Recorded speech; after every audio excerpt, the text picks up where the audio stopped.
Okay, everyone, this is going to sound completely insane, but I swear on everything, this actually happened to me, and it happened pretty recently. Like within the last few months. I'm not going to give my exact age, but I'm young. Old enough to be sharing this here, old enough to be left home alone, but still young enough that stuff like this hits different. It was one of those normal evenings that turn weird without warning. Dusk had just settled. The streetlights on my block flicked on one by one, that yellowish glow cutting through the growing dark. I was in my room upstairs, door closed, lights dimmed low. Just me, my monitor glowing blue, headset on, talking to my best friend on Discord. We weren't doing anything special, just vibing, chatting about dumb memes, maybe arguing over what game to queue up next. My dogs were downstairs in the living room, probably curled up on the couch. Parents were out, picked up by friends for dinner somewhere across town. House felt empty, but in a cozy way. Or so I thought. We'd been talking for maybe an hour when I noticed something off. One of the streetlights outside my window right across from my desk was flickering. Not the usual quick blink you get from a dying bulb. This was uneven, slow, almost patterned, like someone tapping out a rhythm. I leaned over, pulled my curtain aside a bit, and pointed my webcam out the window. "Hey, look at this," I said to my friend. "This light's doing something weird." He squinted at his screen. He's the type who sails with his dad a lot, so he knows Morse code basics from boating stuff. "Wait, hold up," he said. "That's not random, that's SOS. I laughed hard. "Bro, come on, it's just a faulty light. Coincidence." He swore he wasn't messing with me. "I'm serious, man, get out of there, that's Morse for SOS. I rolled my eyes, but I felt a tiny prickle on the back of my neck. Still, I brushed it off. We kept talking. Then bam, every single streetlight on the block shut off at once. Total blackout outside, pitch black. The only light left was my monitor and the faint glow from my phone charging on the desk. I froze. "Dude, did you see that?" "Yeah, all of them at the same time?" Before I could answer, they all snapped back on, but not normal. They flickered in that same uneven pattern again. SOS, over and over. My stomach twisted. This wasn't funny anymore. And then, boom, a massive explosion. Not like fireworks, like lightning directly overhead, but louder, deeper, shaking the whole house. I yelped, dropped my headset. My dogs downstairs started barking hysterically. "What the hell was that?" my friend yelled through the speakers. "I think a transformer just blew up, right above the street." Smoke smell drifted in through the cracked window. Acrid, electric. I ran to the window again, sparks raining down from the pole. Neighbors' porch lights flickering erratically. Then the worst part, every car alarm on the block went off. Beep, beep, beep, wailing sirens, horns blaring, including both my parents' cars in our closed garage. They weren't home. No one was touching them. I bolted downstairs, heart hammering. Dogs were losing it, pacing, whining, hackles up. I fumbled for the keys in the bowl by the door, hit the fobs to silence the alarms. Hands shaking so bad I dropped one. Back upstairs, I collapsed into my chair. "This is straight out of Stranger Things," I told my friend. "Lights flickering, transformer exploding, car alarms. What is happening?" He was freaking out too. "Call someone, your parents, police, anyone." I was about to text Mom when all the lights in my room turned red. Not dimmed, not flickering. Solid, blood-red glow. My room has Govy smart lights, connected to Alexa. Default color when they reset? Red. I knew that. But they hadn't reset, they just changed, all at once. The red washed over everything. My posters, my desk, my face in the webcam. It looked like emergency lights in a horror movie. I started shaking, full body, couldn't stop. "Dude, my lights just went red, all of them." "Bro, unplug them or leave, now." I reached for the plug, then the lights shut off completely. Total darkness in my room. Only monitor glow left. That's when I broke. I grabbed my phone, dialed 911, no hesitation. It rang once. 911, what's your emergency?" The dispatcher sounded calm, professional. I was whispering, voice cracking. "Excuse my language, but there's some weird shit going on in..." She paused. "Okay, slow down, what's happening?" "Well, there was this huge explosion like a transformer blew up. All the streetlights went out and came back flickering in some pattern. Then every car alarm on the street started going off, including ones in my garage, and no one's home. And now my room lights turned red and shut off. It's like straight out of Stranger Things. I'm home alone and freaking out, She didn't laugh, didn't dismiss me. Yeah, we've actually gotten a few calls about a blown transformer in your area. Power units are already on the way to check it out. Are you safe right now? Any smoke inside? Fire? No fire, just everything's wrong. The dogs are scared, I don't know. All right, stay on the line with me. Officers will be there soon to make sure everything's secure. Can you go to a safer spot in the house? Maybe near an exit? I moved to the hallway, sat on the floor with the dogs. They pressed against me, trembling. We talked for what felt like forever. Her asking questions, me rambling about the lights, the alarms, the SOS pattern. She kept me calm, told me help was close. Finally, sirens, lights flashing through the windows. I ran down to open the door, 2 officers, flashlights out. They asked what happened. I told them everything, word for word. They walked the property, checked the street, talked to neighbors. One came back. Transformer did blow, major electrical fault in a fiber optic line nearby. Spark took out a bunch of utilities. That's why the lights and alarms glitched. I nodded, relieved sort of. But the car alarms in the garage? He shrugged. Power surge can trigger them sometimes. Weird, but it happens. They left, said to call if anything else came up. I went back upstairs. Lights were back to normal, white again. But I couldn't shake it. Later on Facebook neighborhood groups, people posting about the blackout, the explosion. Same story. But no one mentioned the SOS pattern, or the red lights, or how the alarms in locked garages went off with no one near.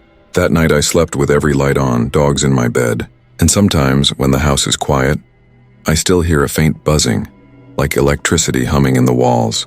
Or maybe it's just my imagination. But the dispatcher heard my panic. The cops saw the aftermath, and whatever caused that chain of events, it felt coordinated, like something was trying to get my attention. SOS, help. And when I finally called, it stopped, almost like it was waiting for me to do exactly that. Even now, thinking back, I don't know what to call it. A ghost? A glitch? Something messing with power lines and minds? All I know is, I called the police on whatever it was. And for one night, the house listened.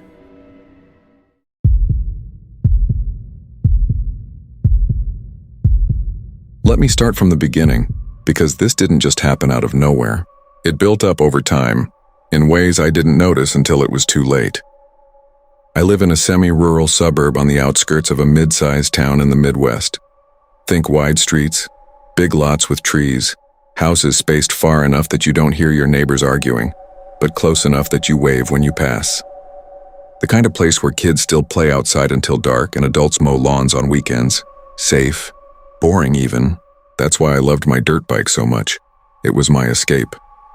An old 250cc Yamaha I'd bought used and fixed up in the garage over 2 summers. Loud, fast, dirty.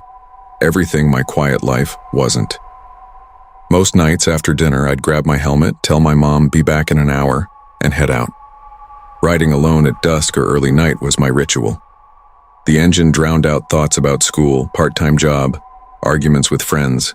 Just me, the throttle, and the wind. I'd loop the neighborhood, down Maple Street, past the old baseball field, cut through the empty lot behind the church, back up Pine Road. Familiar route. No surprises. That night was like any other. Late August. Air still warm from the day, but with that first hint of fall chill. Sky turning deep purple. Streetlights just flickering on. I rode out around 10:15 p.m. Mom was watching TV downstairs. Dad was at work late shift. Dogs asleep on the porch. Everything normal. I did my usual loop twice, felt good. Engine purring, no one around. Then on the third loop near the corner of Elm and Oak, 3 blocks from home, I saw him. A guy standing on the sidewalk. Tall. Dark hoodie pulled up, hands in pockets. Face half shadowed under the streetlight. He wasn't walking or waiting for someone, he was just standing, watching the road. As I rode past, his head turned slowly, eyes locked on me. No expression, no wave, just staring. I felt it immediately, that prickle on your neck when someone watches too hard. But I told myself maybe he's waiting for a ride, or lost, or high, whatever, keep going. I turned down the next street, glanced in my mirror. He was moving now, walking in my direction. Steady pace, not rushing, but following the exact path. Coincidence? Maybe. I sped up a little, turned left onto a quieter road. Mirror check, still there, closer. Okay, not coincidence. My pulse kicked up. Engine felt louder in my ears. I decided to test it properly. Pulled over near a stop sign, killed the engine. Pretended to adjust my gloves. Sat there, watching. He kept coming. Not faster, just consistent. Like he had all the time in the world. When he was about 60 feet away, streetlight hit his face clearer. Youngish, maybe 20s, unshaven, eyes narrow. No phone in hand, no bag, just walking toward me. I didn't wait. Kicked starter. Engine caught on the second try, thank God battery wasn't dead yet. I took off, fast, heart slamming against ribs. He started running. Not full sprint at first, but jogging hard, hood flapping, arms pumping. I could hear his footsteps, thud, thud, thud over the engine whine. 3 blocks home, downhill stretch ahead. Good. I leaned low, twisted throttle wide. Bike screamed, tires gripped pavement. Swerved around a pothole, cut close to the curb. Looked back, he was gaining on the flat parts, legs long, determined. Panic flooded in, thoughts racing faster than the bike. Who is he? Why me? Does he have a weapon? What if battery dies now? Sweat stung my eyes under the helmet, hands slick on grips. I hit the downhill. Gravity helped. Speed climbed, 40, 45, 50 map on a dirt bike in a neighborhood. Reckless. Dangerous. Didn't care. He fell back a bit, but not enough. I cut through the alley behind Mrs. Johnson's house, shortcut I knew since I was 12. Narrow, bumpy, branches whipping my arms. Bike rattled hard, almost lost control once, corrected. Popped out on the other side, 2 blocks from home. He was still coming. I saw him round the corner, running full now, breathing heavy, I could almost hear it. Cul-de-sac ahead, my street dead end, risky but no choice. I flew down it. Tires screeching into driveway, skidded to stop. Killed engine, jumped off, ran to door. Keys, where are the damn keys? Pocket, fumbled, dropped once, picked up. Door open, inside, slam, lock, deadbolt, chain. Leaned against wood, gasping. Dogs barking wildly from kitchen, sensed everything. Peeked through living room blinds. He was at the entrance to the cul-de-sac. Standing under the last streetlight. Chest heaving from the run, hood down now. Hair sweaty, staring straight at my house. Not coming closer, just watching. 1 minute, 2, 3. Then he raised a hand, not waved, like acknowledgement. Turned slowly, walked away, disappeared into shadows. I stayed by the window another 20 minutes, nothing. Texted my best friend. Some dude just chased me home on foot, like full run, I'm freaking out. He called instantly, call police now. I almost did. But again, what proof? No car, no plates, just a guy walking, running. They'd say stay inside, lock doors. So I did. Locked every window, turned on every light. Slept on couch with dogs and baseball bat next to me. Morning came, sun up, birds chirping, normal world again. Went out to check bike, still there. Tire marks and gravel from skid. Checked mailbox habit, small folded paper inside, no stamp, hand-delivered. Unfolded it, black marker, messy scrawl. Nice ride last night, see you around. My blood went cold. He'd been close enough after I got inside. Close enough to slip this in without me seeing. While I was shaking behind the door, he knew my house, knew I rode the bike, knew I'd see it. I showed my parents when they got home. Mom freaked. Dad called non-emergency line. Cops came, took the note, asked questions. Any enemies, ex, weird encounters? No, nothing. They said they'd patrol more. Probably just a prank, kids being dumb. But they took it seriously enough to file a report. After that, everything changed. I didn't ride at night anymore. Sold the bike a month later. Couldn't look at it without remembering. Installed motion lights, camera doorbell. Told neighbors. Mrs. Johnson said she'd seen a guy lingering near the mailboxes a few times before that night. Didn't help. Weeks passed, months. Thought it was over. Then one night, 3 a.m., woke to faint sound. Engine idling, down the street. Low rev. Like someone sitting on a bike, not moving. I crept to window. No one visible, but the sound. Persistent. 10 minutes. 15. Then rev up once, loud. Gone. It happened twice more over the next month. Always late, always idling, never close enough to see. Always gone before I could grab phone or look out. I don't ride anymore. Don't go out alone after dark. But I still hear it sometimes in my head or maybe real. That low rumble. Waiting. Because the note didn't say goodbye. It said, see you around. And I believe him.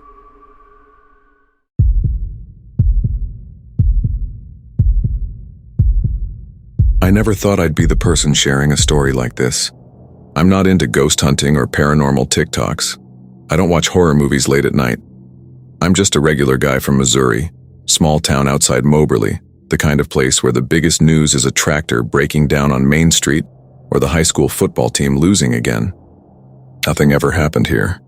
At least that's what I always believed. Our house was old, built in the 1920s. 2 stories, creaky floors, drafty windows, the works. My parents bought it cheap when I was a kid because it needed work, but we never really fixed much. It just was. I'd lived there my whole life, 22 now, still at home while saving for my own place. Bedroom upstairs, corner room with one window facing the backyard, and another toward the side yard where the big oak tree stood. The tree was always there, tall, twisted branches. Sometimes I'd stare at it from bed and think it looked like arms reaching. Stupid kid thought. Never bothered me. It started small. Little things I brushed off. Scratching in the walls, not mice, slower, deliberate. Like nails dragging across drywall from inside. Happened mostly at night around 2 or 3 a.m. I'd lie there listening. Scratch, scratch, pause, scratch. Told myself old house, settling pipes, whatever. Put it out of my mind during the day. Then the footsteps. Soft thuds upstairs when no one was home. Parents at work, me downstairs on the couch. Thud. Thud. Pause. Thud. Like someone pacing the hallway outside my room. I'd call out, "Mom, Dad?" Nothing. Check, empty house, doors locked. Chalked it up to imagination. Stress from job hunt. Lack of sleep. One night it got worse. I woke up around 3:30 a.m. Room pitch black except for phone glow on nightstand. Scratching again, but closer. Right behind the headboard. Then breathing. Low, raspy. Not human exactly, more like air through dry leaves. I froze, didn't move, didn't breathe. It stopped after a minute. I told myself I dreamed it. Rolled over, forced sleep. Next few nights, same pattern, scratching, breathing, footsteps. I started sleeping with lights on. Fan running for white noise. Didn't help much. Then came the night everything changed. It was a Thursday. Hot summer night. Windows open because AC was broken. I couldn't sleep. Tossed around. Finally got up around 2 a.m., grabbed my phone, decided to record the scratching if it happened again. Proof for myself. Or to show someone. Set phone on tripod. Old one from college. Pointed at the corner of the room near the closet. Night mode on. Hit record. Went back to bed. Lay there waiting. Nothing for 20 minutes. Then scratching loud from the closet door. I sat up slowly, heart pounding so hard I felt it in my throat. Grabbed phone, still recording, held it up like a flashlight. Shone the light toward the closet. That's when I saw it. In the corner. Tall. Too tall for the room, had to hunch slightly. Thin, arms hanging long, past knees, no face. Just shadow where a face should be. Head tilted wrong angle. Like curious dog, but wrong. It wasn't moving, just standing, watching me. I stared back, couldn't look away. It didn't have clothes or skin exactly, more like smoke or fog shaped like a person, but solid enough that light from phone didn't pass through. I whispered, "What the hell?" Voice cracked. It tilted head more, like listening. Panic hit full force. I fumbled camera mode, switched from video to photo. Snapped one. Flash went off, bright, blinding. It flinched, like pain. Snapped another, flash again. It stepped back, glided really, toward the wall. Melted into the corner, gone. Room empty again. I sat there shaking, phone in hand. Checked photos. First one, blurry corner. But something there, tall shape, outline clear enough. Second, same shape but closer to wall, fading. Third, nothing, just empty corner. I didn't sleep the rest of the night. Sat with back to wall, lights on, phone clutched. Morning came, parents left for work, I stayed home, called in sick. Spent hours staring at photos. Zoomed in, enhanced brightness contrast on phone app. Shape had features? Indents where eyes might be. Mouth? Hard to tell. Blurry. But not a person. Not an animal. Not a trick of light. Showed a friend online. Sent screenshots. Dude, that's messed up. Looks like a shadow person or something, or sleep paralysis demon. I wasn't asleep, I was wide awake. Another friend, CGI, hoax. No timestamp on photos matched. Metadata showed taken at 2:47 a.m. I hadn't edited anything. That night, I set up phone again. Recorded longer. Didn't see it, but scratching returned louder, angrier, like it knew I'd captured it. Next week, things escalated. I'd wake up to find scratches on walls. Fresh. 3 long lines like claws. Not deep, but there. Photos of scratches time-stamped. Showed parents, they said, "Old house, maybe nails from pictures falling." But no pictures near there. I started hearing whispers, low, indistinct, from vents, from under bed. Words I couldn't make out, but tone, mocking, curious. One night, whisper right by my ear, "Saw you?" I jumped, turned on light, nothing. I couldn't stay. Packed bag, stayed at friend's house for a week, took all photos with me. While there, reviewed footage from old recordings. In one clip, from the night I first saw it, zoom in on background. Something in the hallway mirror. Reflection, same shape, watching from doorway. It wasn't just in my room. It was in the house, watching, waiting. When I went back home, parents noticed I was jumpy. Told them everything, showed photos. Mom cried. Dad said, "Mom, we need to leave this house." But money tight, couldn't move fast. Last night, before I left for good, I took one more photo of the corner, empty room. In the picture, it's back, standing there, closer than before. Head tilted, like smiling. No face, but I swear it was smiling. I don't live there anymore, moved to apartment in town. Photos still on my phone. I look at them sometimes. Wonder what it was, entity, demon, something from the walls. Or something that was always there and now knows I saw it. Because sometimes in my new place, I hear scratching faint, and I wonder, did I bring it with me? Or is it just waiting for the next picture?